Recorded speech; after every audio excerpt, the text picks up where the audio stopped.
Alrighty, I think we are live. Welcome to the Hello. official Multifamily Day pre-show, everybody. Really excited about this. I am really fortunate to be with a few people that probably don't need introductions, but in the order you can see them on your screen, Mike, Alexis, and Kadi. Would love for you guys to share just a little bit about who you are and the companies you represent today. I'm Mike Brewer. I'm the Chief Operating Officer at the RADCO companies, President of RADCO Residential. We're an Atlanta-based property management firm. We do both owned business and third-party property management business, roughly 5,000 units plus or minus, up and down from North Carolina to Florida. Hi, I'm Alexis Murrell, VP of Marketing for Middleburg Communities. We are a Virginia-based organization, fully integrated development, construction, investment, and property management company. Right now, overseeing just over 4,000 units. And I am Kadi Mancuso, the VP of Sales and Marketing with JVM Realty. We're a leading vertically integrated multifamily real estate investment and property management firm. We're focused on the Midwest portfolio, and we're headquartered out of Chicago in the Oak Brook community.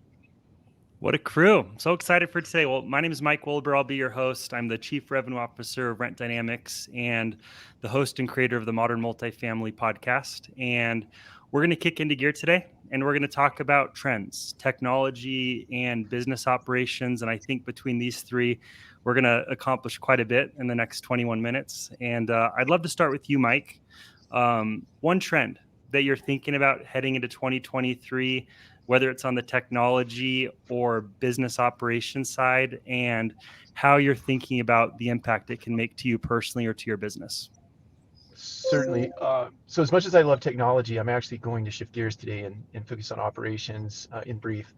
The one trend I'm paying attention to right now is cost control or cost management. Certainly, we've experienced a tremendous amount of growth on the rent side over the last couple of years, but I think that's starting to moderate quite substantially. So it's shifted our focus, and so we're definitely paying attention to costs. And I think I would probably sort of frame that in a thing that I like to call hashtag ACEO, and that's automation, centralization, elimination, or outsourcing. And for us, what that means is we're looking at potentially stack or platform consolidation as a way of saving cost. And certainly we can talk about or unpack that a little bit as we go along here. But that cost control is our big trend this year to pay attention to. Okay, that's huge. Alexis, you're working for a rapidly growing operator, and I know there's a lot to think about when it comes to technology being efficient. And I'd love to hear from you. What are some of the things you're thinking about from a trend standpoint heading into 2023?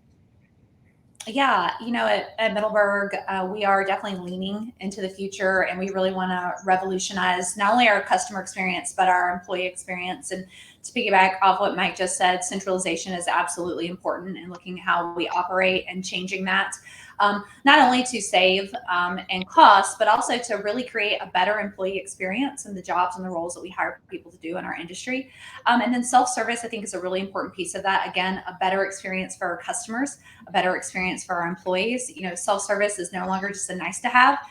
We want it to be a means from step one to the very end of the transaction that the customer can manage their experiences independently as they desire, just as they do for every other transaction in their lives. In my experience, and whether it's you, Alexis, or someone else, it seems like there are a bazillion definitions of centralization right now, not a one size fits all. We're seeing customers of all shapes and sizes, owners, operators, centralized, decentralized within decision making. Think about this. Are you starting with certain aspects of your business to centralize tasks and workflows? Yeah, I think, again, every company's going to do this differently. This is new to our industry, which for me is so exciting. We have done, the status quo has been the same for a very long time. The way we build out staffing models is the same for as long as I've been in the industry. So this is really, a time that we can revolutionize and move in a different direction. I think for us starting in the administrative roles, like your assistant manager, accounting, those types of positions, they don't necessarily need to be on site. They can handle more workload. We hire people for a certain job, like a sales job in leasing, which is a sales and service job. And then we think that naturally the next step is for them to go be an assistant manager. And that's not what they were hired to do, and maybe not their correct skill set. We also, the employee, we all know that hiring right now and staffing is lean and hard to keep and retain people and recruit them. So we make sure that people have industry experience to be an assistant manager, and that might not be the right direction. We can take people from other fields and other industries who have true administrative and accounting skill sets to put them into a role that's more effective for and what they want to do, and it has nothing to do with the sales business and keeping people in the roles that they originally desired. So I think looking at road mapping too, from where we start and what that career path looked like, this is a really way for us to think about that differently. So I think the administrative is the first step for that on the side experience. And then leasing, centralizing call centers, so that we have sales in a centralized location that are experts in our business. And then using, of course, AI, also like Mike said, really leaning into support features through lead management tools, lead nurturing tools. We're actually using Zuma at Middleburg to handle the first steps of the lead process 24 hours a day. Again, our customers self-service. They want a response. They want an answer to their question now. Our teams are busy with residents, or they're handling something that happened on site. They're not able to be right in front of the customer or right there to answer. So we're easing up some of that front load burden for them so they can focus at the end of the sales experience and really close that gap with the prospects. And then using all these other tools that we have at the beginning of the process of the sales to try to get people further along in that process. I love it. That's a great take. Kadi, I'd love to come to you next. You are thinking a little bit differently in terms of marrying a couple functions within JVM and things like that. But what's a trend that you and the organization are thinking about and harnessing heading into 23? Yeah, absolutely. It's a really great question and really hard to follow both of those answers because I think each of us are doing a little bit of everything we speak to. Two real things that I'm really focused on this year that we're already implementing at JVM is AI revenue management and that customer service and reputation integration. AI, there's so much we could unpack in so many different layers, but specifically what we're looking at is how marketing and leasing integrate with that AI revenue management experience. We want to pinpoint exactly the areas to achieve to better have our operational efficiency. How do we maximize our marketing spend based on the exposure we truly need and availability? And how do we increase our revenue and increase our conversion time through that dynamic lead prioritization?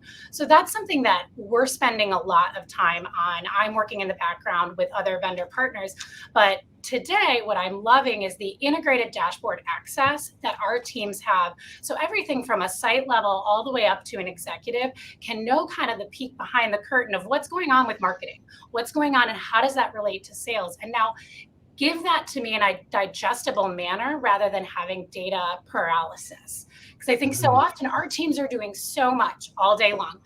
They don't have the time to go through all of the data that we get from marketing and sales. So knowing that we can get those digestible chunks, but in an AI forward mentality is really going to be key to success. And it was mentioned earlier, but that customer service experience and reputation, that is going to be critical for any of these new trends. And that's important for our residents and our prospects and our employees alike. If we don't have that down, nothing we talk about strategy-wise is going to work. So we're really peeling back at getting good at being good and carefully evaluating how we implement trends, but always learning about the trends. Is getting good at being good a Kadi saying or is that a JVM saying? A little bit of both. I love that. I'm over here loving that. Yeah, it's really exciting because there's so much movement, but we got to focus at the end of the day. Our residents are people. We are people. We want to make sure we're all performing at the best of our abilities at the basic level. So it's really an exciting time as we're evaluating that and as we're growing our corporate bench, which is also really, really exciting for our site teams as well. As you talk about ARM and some of these like unification efforts, Kadi, are you seeing any like immediate benefits on better aligning marketing and sales? I know both on the technology side of the industry where I sit and the operations side where the three of you are bona fide experts. That is a gap that we're always trying to solve, marrying marketing and sales. Have you seen any immediate benefits, or maybe do you have a hypothesis of what you're going to see as an outcome? Absolutely. I already am seeing that our teams our forward thinking and forecasting our availability. They now see who we use as we use G Labs for our digital advertising partner, and the fact that their better budget tool is filtered into the AIRM, their ARM dashboard, is amazing. So they real time can know, okay, this is what we're spending on digital advertising. This is the average spend for that zip code. Them just starting to know that that's how we're looking things gives them more empowerment and encouragement to speak to other areas of marketing. Another one is the J Turner Aura Score, knowing exactly where we stand on our online reputation assessment. I have to shout out 8 of our properties achieved the elite 1%, and they're directly seeing not only the rent growth that they have as a result of it, but also the recruitment. Right? People want to come work for properties where both their residents and their employees are happy. So knowing that those 2 data points, obviously there's so much more behind those scenes, but knowing that those filter into the dashboard has been already instrumentally successful for our teams. Great. Well, thanks for sharing. Mike, I would love to throw you back to the big screen. Everyone talked about AI to some degree. Alexis was more in the automation and AI side with voice and response time, which is a huge, huge opportunity in marketing. Kadi talking about it with some of the revenue management side and some of the unification efforts. And I'm a huge fan of your podcast. Multifamily Collective has really brought me closer to the head of one of the brightest minds in our space. And I'd love to hear how you're thinking about AI this year, whether it's for RADCO or for yourself personally. Thank you for those kind remarks, by the way. I really appreciate that. So this is, I think, the future of everything, not just multifamily, but Chat GPT. If I think about it, how I'm using it personally, I'm actually writing a book right now, and I'm grappling with the idea of how do I label the title of the book. Is it written by Chat GPT 3 with a little bit of editing by Mike Brewer and another person, or is it just by Mike Brewer? But anyway, I'm using it to write a book right now. I am using it to sort of create scripts for the Multifamily Collective when I'm doing a collective conversation, which is an interview thing that I do on the podcast, much like Mike does on his podcast. I think in the business, I'm sort of thinking beyond what I think it is capable of today, but I'll sort of frame it this way. I think in the future, whatever the trigger is, let's call it a notice to vacate in Yardi, for example. Notice to vacate happens in Yardi. AI, from a narrative, from a still image, from a video image, from a voice, can create an absolute cinematic experience that can be sent out to a prospect at the precise time that they're looking for an apartment in a particular zip code in a particular town at a particular time. And that cinematic experience, I really mean that. It can be a cinematic movie experience about the unit itself, the accoutrements around the neighborhood, and what it's going to be like to live there.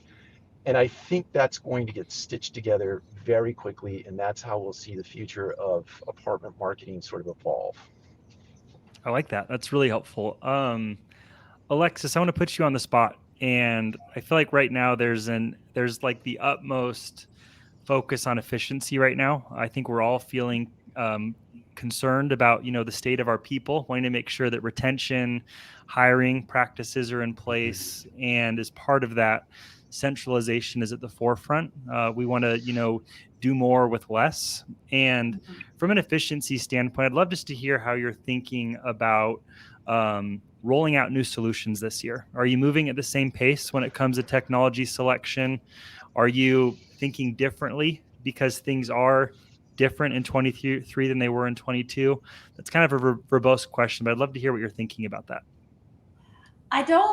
Thank you. I don't like the phrase do more with less because I think it's a bit overwhelming, especially for the on-site teams. We cannot continue to pile on tasks and things to them every single day.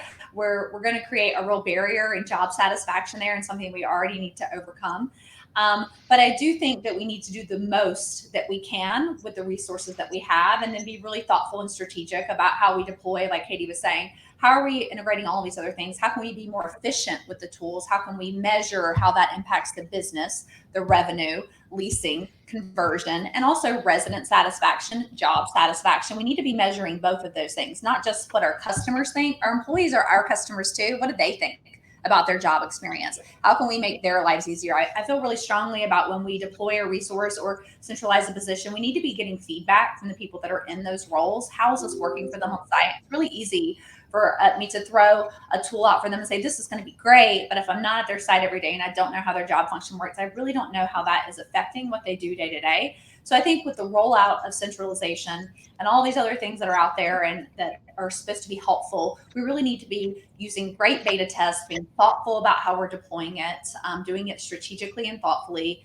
getting feedback, and having a real sort of project management process as we do these things so that we can be efficient and effective as we roll out things that are supposed to be efficient and effective.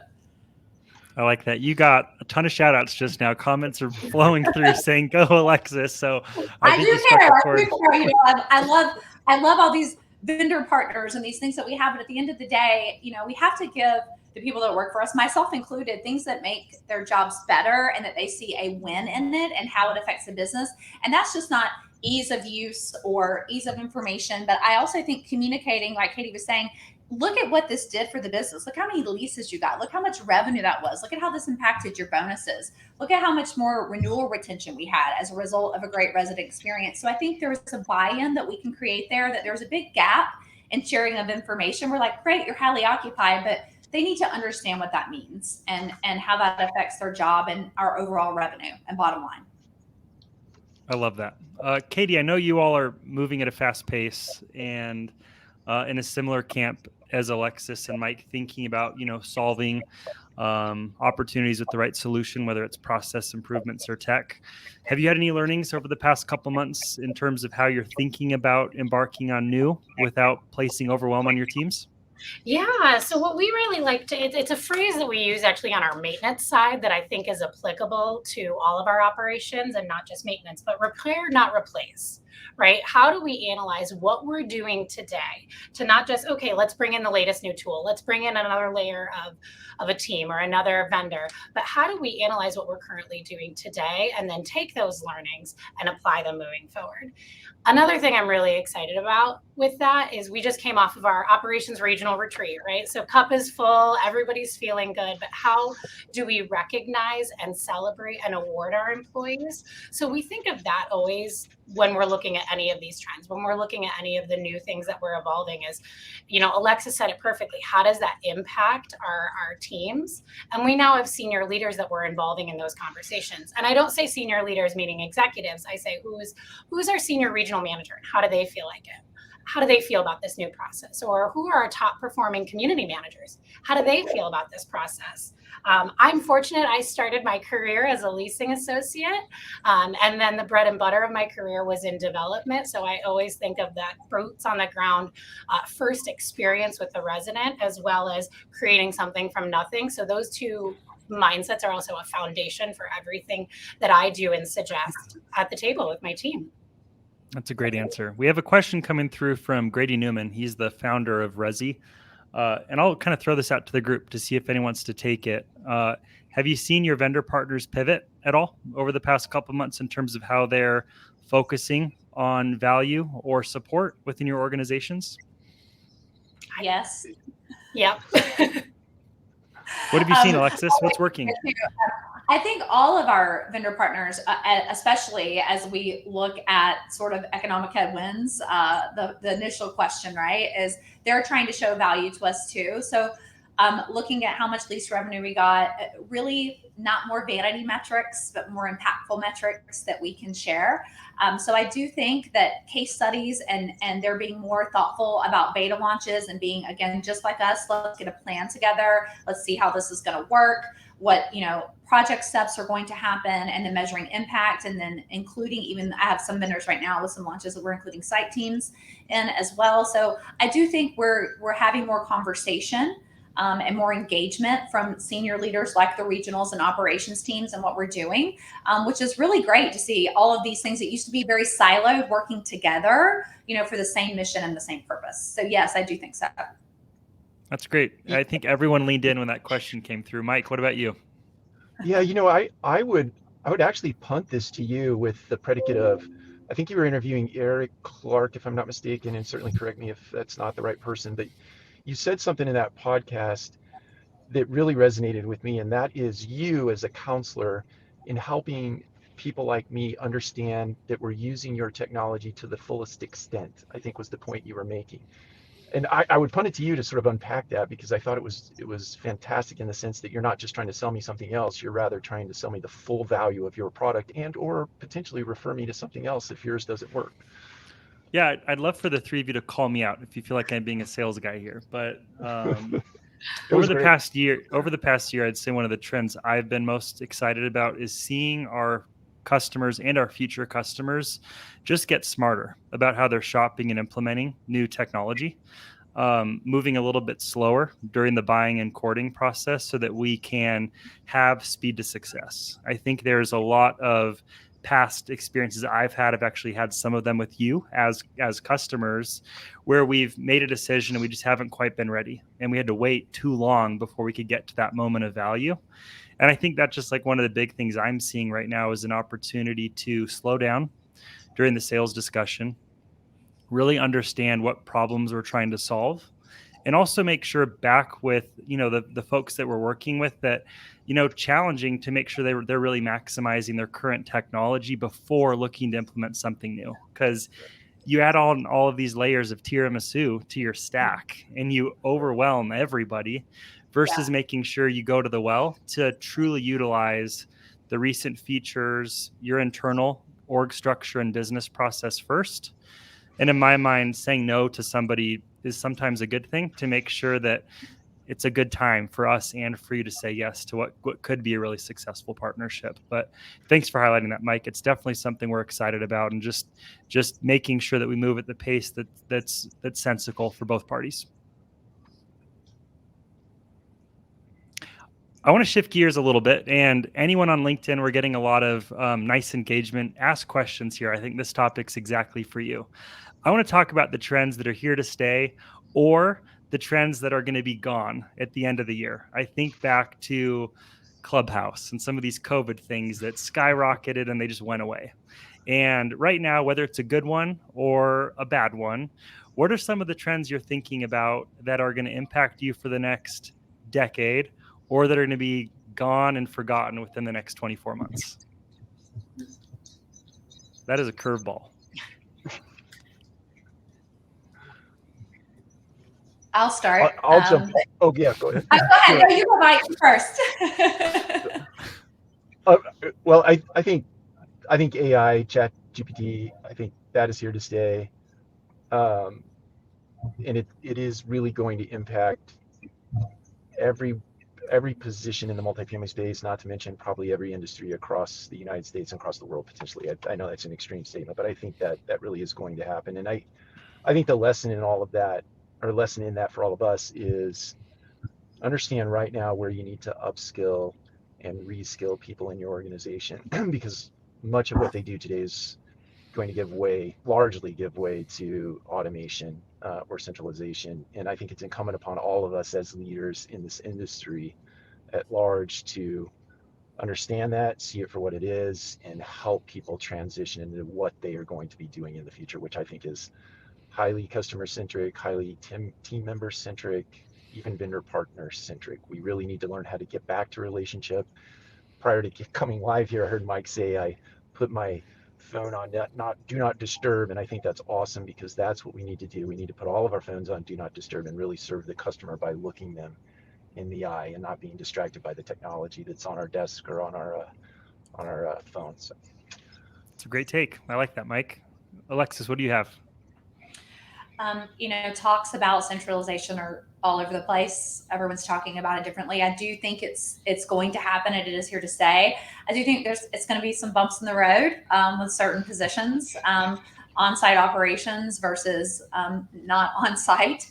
And I do think that some are going to be slower to come around, but I do think it's going to fundamentally change the way we operate in a really great way. And just like Mike said, reskilling, we'll be adding in other sources to help and change those jobs and make centralization effective. It's going to improve the experience for the people that we hire.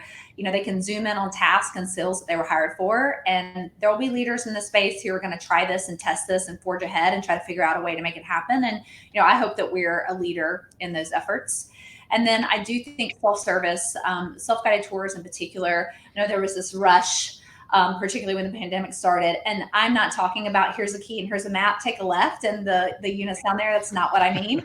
I mean leveraging technology, to book a tour, show up when it's convenient for the customer, to change the way we operate hours, which again is going to change our employee experience, right? When we allow the customer to self-service, we can create a more reasonable work environment that people want to come to, and also the most important thing is to create a seamless experience across all of our channels for our customer long term. And I know there's a panel later today on customer experience and technology that I can't wait to hear what they have to say about that.